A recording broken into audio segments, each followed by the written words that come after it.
નમસ્કાર મિત્રો, જય સ્વામિનારાયણ, જય માતાજી. એસપી રસોઈમાં તમારું સ્વાગત છે. આજે આપણે બનાવશું ઉત્તરાયણ સ્પેશિયલ તલના લાડુ.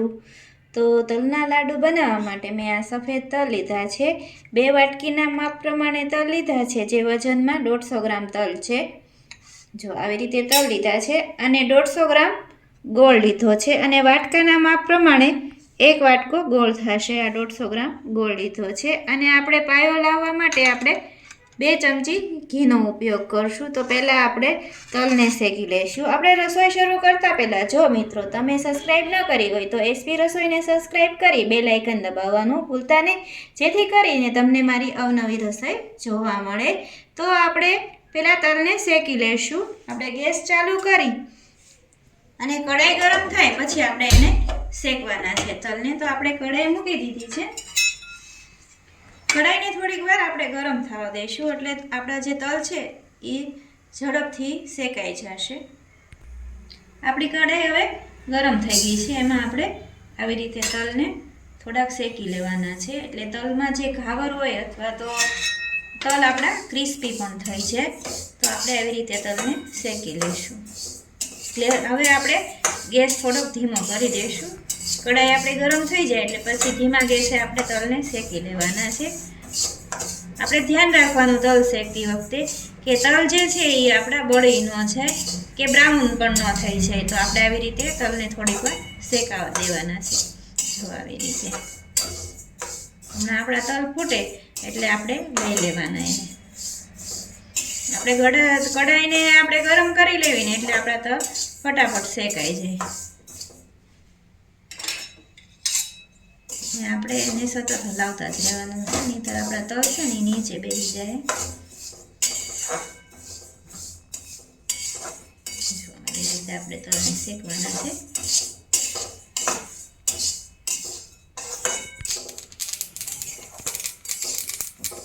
જો આપણા તલ છે એ આવી રીતે શેકાઈ રહ્યા છે અને આમ ફૂટવાના પણ શરૂ થઈ ગયા છે. તો આપણે ગેસને બંધ કરી દઈશું. જો આવી રીતના આપણા તલ જો આ ફૂટે છે તલ. આવી રીતે આપણે લાડુ બનાવવા માટે તલને શેકી લેવાના. તો હવે આપણે આ તલ છે એ શેકાઈ ગયા છે. આપણે એને એક થાળીમાં લઈ લઈશું. એટલા જ આપણે શેકવાના છે. જો એટલે આપણા જે લાડુ હોય ને એ એકદમ ક્રિસ્પી બને. આવી રીતે આપણે તલને શેકી લીધા છે. હવે આપણે પાયો લાવશું ગોળનો. તો આપણે એ જ કઢાઈમાં 2 ચમચી આપણે ઘી મૂકી દઈશું. જો આવી રીતે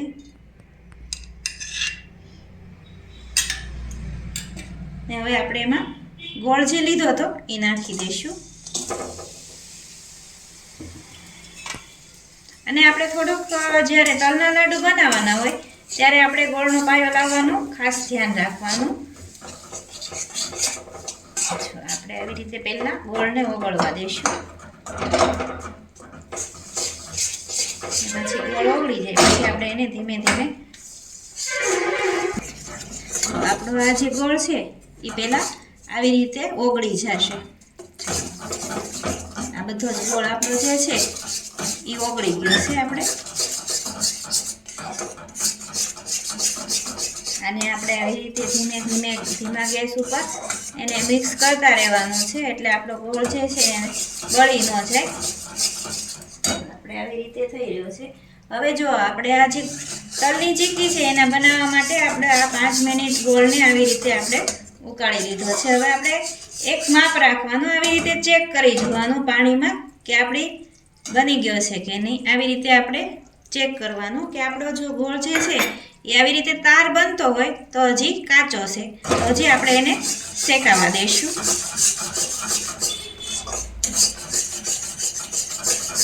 જો આવી રીતના આપણે ગોળ આપણો ગરમ પણ થઈ ગયો છે અને બબલ્સ પણ આવવા માંડ્યા છે. આવી રીતે ફીણ આવી જાય છે.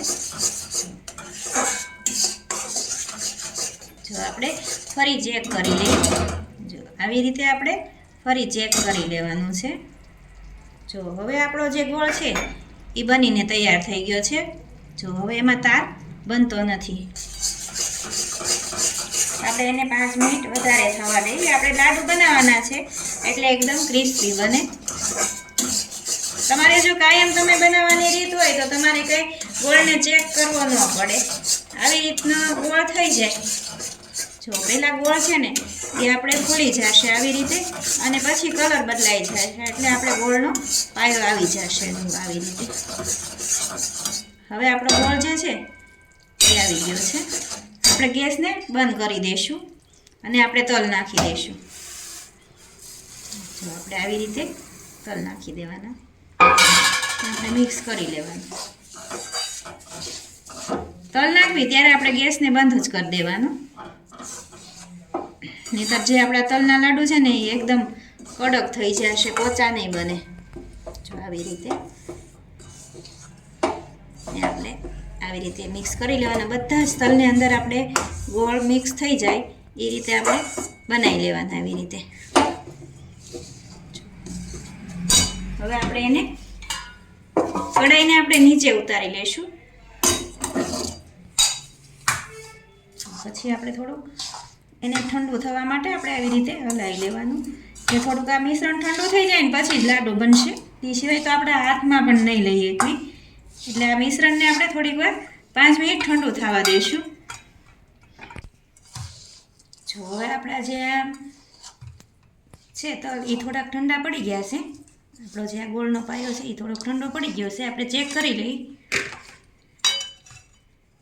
જો આવી રીતે આપણે હાથમાં લઈ અને વાળવાનું. જો ન વળે તો તમારે પાણીવાળો હાથ કરવાનો, પણ મારે તો કાયમ પાણી વગરનો જ તે આવી રીતે હાથે વાળવાની ટેવ છે એટલે મારે આવી રીતે વળી જાય છે. જો તમારે ન વળે તો તમારે પાણીનો વાળો હાથ કરી આવી રીતે આમ પાણી લગાવી અને વાળવાનો. જો આવી રીતે મારે તો કાયમ છે ને હું વાળું છું લાડુ, એટલે મારે એમ જ વળી જતા હોય છે. જો તમારાથી ન વળે તો તમારે આવી રીતે પાણીવાળો આમ હાથ કરી લેવાનો, જેથી તમારે ફટાફટ લાડુ બની જાય. જો હું બનાવું છું. તમારે જે સાઈઝના લાડુ બનાવવા હોય એ સાઈઝના તમારે બનાવી લેવાના. જો આવી રીતે તમારે છે ને ગોળનો પાયો સારો આવી જાય ને તો તમારા કોઈ દિવસ લાડુ બગડશે નહીં. જો આવી રીતે આપણે લાડુ બની જાય એકદમ સરસ. જો તમે જોઈ રહ્યા છો કે કેવા સરસ મસ્ત બને છે. અને આને બહુ આમ ભીંસ દઈને નહીં વાળવાના, નહીંતર તમારા દાંત દુખવા માંડે ને તોય લાડુ ભાંગશે નહીં. એટલે એને પોચા પોચા જ વાળવાના આવી રીતે. જો આપણે બધા જ લાડુને સહેલાઈથી જો વાળી શકવી છીએ. નો પાયો બરાબર આવી જાય ને એટલે ફટાફટ લાડુ બની જાય. અને પોચા પોચા આવી રીતે વાળી લેવાના આપણે. જો તમે જોશ ને કેવા વળે છે. બધા લાડુ આવી રીતે સહેલાઈથી વળી જઈશ ને આવી રીતે તમારે બધા લાડુ વાળી લેવાના. ને આવી રીતે આપણે પાયો બનાવી લઈએ ને તો આપણને લાડુ બનાવવાની પણ બહુ મજા આવી જાય. ખાવાવાળાને મજા આવે અને આપણને મજા આવી જાય. તો આપણે બધા જ લાડુ એવી રીતે વાળી લઈએ. જો નાના મોટા જેવા બનાવો એવા બની જાય છે, એકદમ સહેલાઈથી બની જાય છે. જો મિશ્રણ થોડુંક ગરમ છે ને તોય બને છે. જો જો કેટલા સહેલો છે. આપણે બજારેથી લાવવા પણ ન પડે. અને એ આપણે બજારેથી લાવી તો એ કેવા તલ હોય કેવો ગોળ હોય, એની કરતાં આપણે ઘરે જ બનાવીને ચોખ્ખા તલ અને એકદમ સરસ ફ્રેશ આપણે દેશી ગોળ લાવીને બનાવી તો કેટલું સરસ લાગે. અને ચોખ્ખું પણ આપણા બાળકો માટે પણ આપણે હેલ્ધી ખાવાનું બનાવી શકીએ આવી રીતે. જો મસ્ત બને છે ને.